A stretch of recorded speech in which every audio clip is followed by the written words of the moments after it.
महाकालेश्वर मंदिर उज्जैन मध्य प्रदेश 12 ज्योतिर्लिंगों में से एक है और हिंदू धर्म में अत्यंत महत्वपूर्ण स्थान रखता है।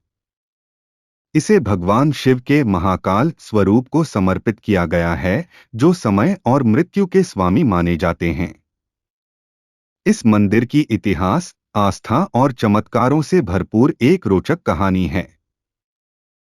उज्जैन के पास दूषण नामक एक असुर था, जिसने धर्म और भक्ति को नष्ट करने का प्रयास किया।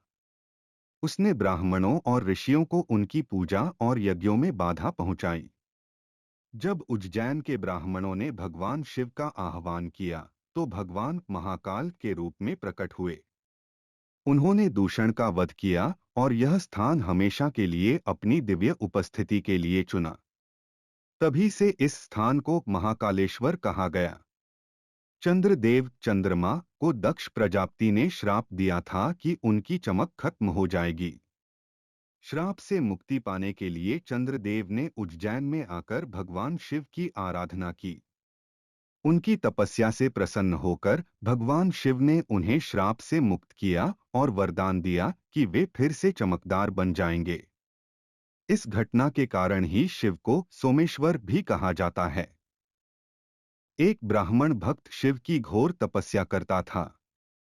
यमराज ने उसकी मृत्यु का समय तय किया, लेकिन ब्राह्मण की शिव भक्ति ने उसे बचा लिया। भगवान शिव ने यमराज को चेतावनी दी कि उनके भक्त को कोई छू नहीं सकता। तब से यह मान्यता है कि महाकालेश्वर के भक्तों को अकाल मृत्यु का भय नहीं रहता।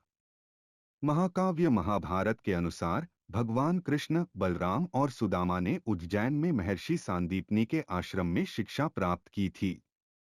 उन्होंने महाकालेश्वर ज्योतिर्लिंग की आराधना कर शक्ति और ज्ञान प्राप्त किया। मंदिर में महामृत्युंजय मंत्र का जाप किया जाता है, जो रोग, भय और मृत्यु से मुक्ति दिलाने में सहायक माना जाता है। कहा जाता है कि इस मंत्र का उच्चारण मंदिर में विशेष फलदायक होता है। चिता की भस्म इस बात का प्रतीक है। यह भगवान शिव की तपस्वी और वैरागी प्रकृति को दर्शाता है। भस्म, चिता की राख, भगवान शिव को अर्पित की जाती है।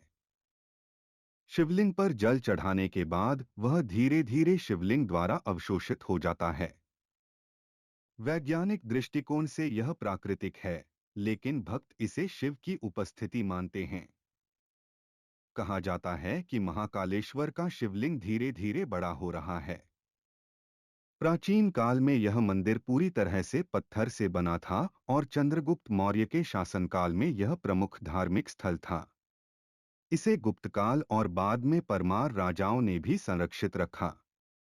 13वीं शताब्दी में अलाउद्दीन खिलजी ने उज्जैन पर आक्रमण किया और मंदिर को काफी क्षति पहुंचाई। 18वीं शताब्दी में मराठा सरदार राणोजी शिंदे ने मंदिर का पुनर्निर्माण कराया। इसके बाद सिंधिया वंश ने इस मंदिर की देखभाल और पूजा अर्चना की परंपरा को जारी रखा।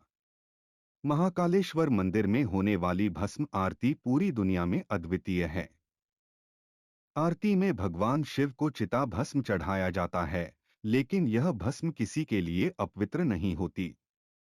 चमत्कार यह है कि यह भस्म शिवलिंग पर चढ़ने के बाद विलीन हो जाती है।